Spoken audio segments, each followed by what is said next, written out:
bien dans son job pour parler de la santé des dirigeants. Santé physique, santé mentale, on parle beaucoup de la santé mentale aujourd'hui, d'ailleurs qui est une grande cause nationale qui sera honorée, je crois, le 10 octobre prochain. J'accueille Sylvie Bonello. Bonjour Sylvie. Bonjour Arnaud, Ravi de vous accueillir, déléguée générale de la Fondation MMA des entrepreneurs et entrepreneuses du futur. évidemment. On les oublie pas, ces femmes Non, surtout pas. à la tête d'entreprise. Alors, vous étiez venu l'an passé nous présenter ce baromètre. Oui. Vous l'avez sous le bras.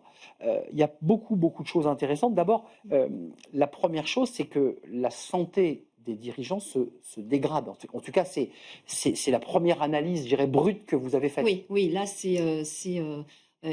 effectivement la première analyse, les chiffres sont effectivement importants en termes de dégradation. La santé mentale et physique des entrepreneurs se dégrade. Quelques chiffres, hein, si on, en première intention, hein, si les entrepreneurs disent je vais bien à 85% en termes de santé physique. C'était 90 l'an dernier. Il y a quand même une dégradation au niveau mental de 8 points. C'est énorme. Et en second analyse, quand on dit OK, vous nous dites que vous allez bien ou à peu près bien, mais en fait, est-ce que Quand on vous creuse un avez peu, quand on creuse un peu, c'est ça. voilà, est-ce que vous avez des problèmes de migraine, de maux de dos, de Sommeil. troubles anxieux, de sommeil? 82. Voilà, donc ça se dégrade énormément, 11 points en plus par rapport à l'année dernière. C'est Euh, énorme, Sylvie, c'est énorme. intéressant ce que vous dites parce que le chef d'entreprise, il est un peu schizophrène. C'est-à-dire que d'un côté, il va mettre sa santé et de l'autre, il va faire la gestion de son entreprise Oui. en séparant les deux et en se faisant croire qu'il y a voilà, une imperméabilité totale. C'est pas vrai. On a encore ce symptôme, moi je l'appelle comme ça, Je la suis dur, tiens la boîte. vulnérabilité. Ouais. Voilà, hein, c'est vraiment le sujet de la vulnérabilité où non, moi je tiens la barque. On a ce schéma hein, de l'entrepreneur fort qui n'a pas le droit de tomber malade. Donc on voit aussi qu'il y a tout ce qui est renoncement aux Aux soins. soins. Hein, on le voit. Un dirigeant sur trois a renoncé à consulter sur l'année. Exactement, Un tout à sur fait. 10 ne va jamais voir un médecin. 1 sur 10 ne va jamais voir un médecin. Et si on regarde homme-femme, puisque vous parliez des hommes et des femmes, en fait, 14% des hommes ne vont jamais voir un médecin, c'est 7% chez les femmes.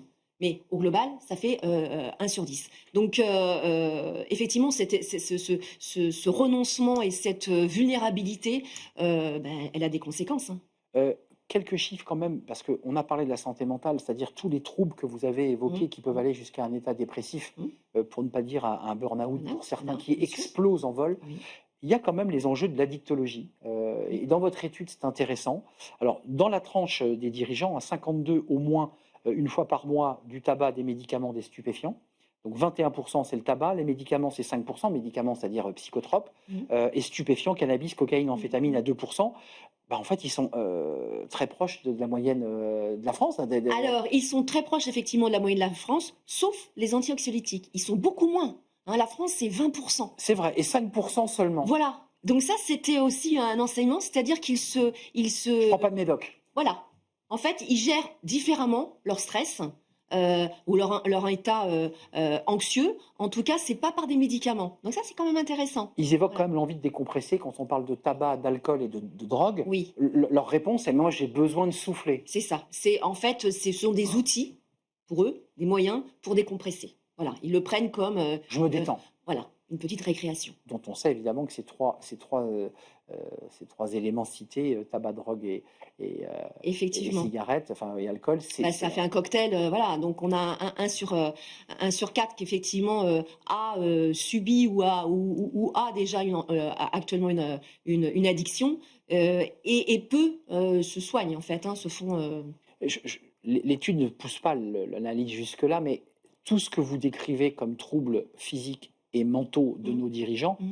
peut avoir un impact aussi sur la manière dont il va malgré tout diriger son entreprise, gérer ses collaborateurs, Nous, remettre du rythme. on a cette conviction-là, nous, à la Fondation MMA, hein, que le premier capital immatériel d'une entreprise, c'est la santé du dirigeant. Oui. Et donc, évidemment, quand le dirigeant ne va pas bien, ça a un impact sur l'entreprise, sur son efficience, son efficacité, sur l'ambiance générale, sur le rythme qui peut être donné.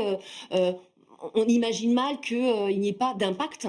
Je ne veux pas dire que parce qu'un dirigeant est malade, l'entreprise va se casser la figure. C'est pas mon propos. Mais il y a quand même Non. voilà, un impact, évidemment. Mais en tout cas, ce que vous entendez, c'est des dirigeants qui séparent les deux en disant: bah, attendez, je fume une clope Oui. et je prends un peu de tabac, mais à côté, je gère bien ma boîte et il n'y a pas de problème. Voilà, c'est ça, tout à Une fait. sorte de politique de l'autruche. Oui, Il y a a, il y a priori, ce danger-là, ouais, en tout tout à cas. fait, exactement. En tout cas, c'est ce qu'ils nous disent. Pas d'impact sur l'entreprise. Avant de nous quitter, bien sûr qu'en 45 secondes, on ne va pas trouver des solutions miracles, mais c'est Non. quoi? C'est de l'accompagnement, c'est de l'écoute, c'est leur permettre d'avoir quelques outils quand Oui, même? oui, moi je pense qu'effectivement, au-delà de la prise de conscience et votre émission y contribue, c'est effectivement des outils pour accompagner les dirigeants. Pour pouvoir gérer en fait cette période, notamment cette période difficile, mais accompagner leur santé en fait. Et puis, je pense que c'est aussi une remise, enfin, c'est plus profond, c'est même sur les jeunes générations d'entrepreneurs, peut-être même au niveau des étudiants, leur faire prendre conscience qu'un entrepreneur, ça a le droit d'être vulnérable. Mmh, La tellement vrai. vulnérabilité, et donc il y a pas de honte à dire que je ne vais pas bien quand je suis chef d'entreprise. Mmh, Voilà, c'est et des outils pour, alors qui peuvent être des outils en distanciel ou en présentiel, du présentiel évidemment, mmh, mais voilà, qui ouais. tiennent compte des contraintes, C'est ce que j'allais vous dire. C'est souvent des personnes qui vous disent qu'ils forcément. n'ont pas non plus le temps d'aller chez le médecin, mais pas plus le temps de se former, parce Non, qu'évidemment, ils pour sont que la ce tête dans leur soit, business.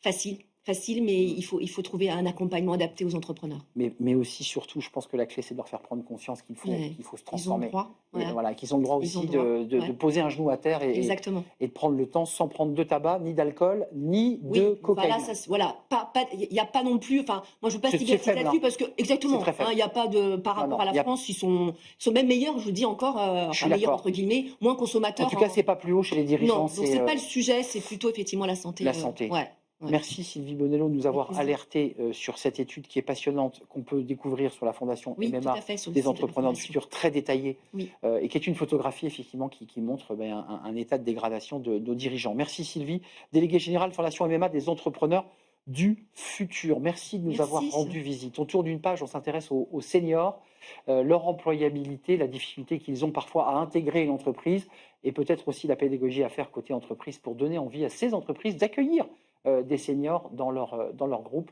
On en parle, c'est le cercle RH.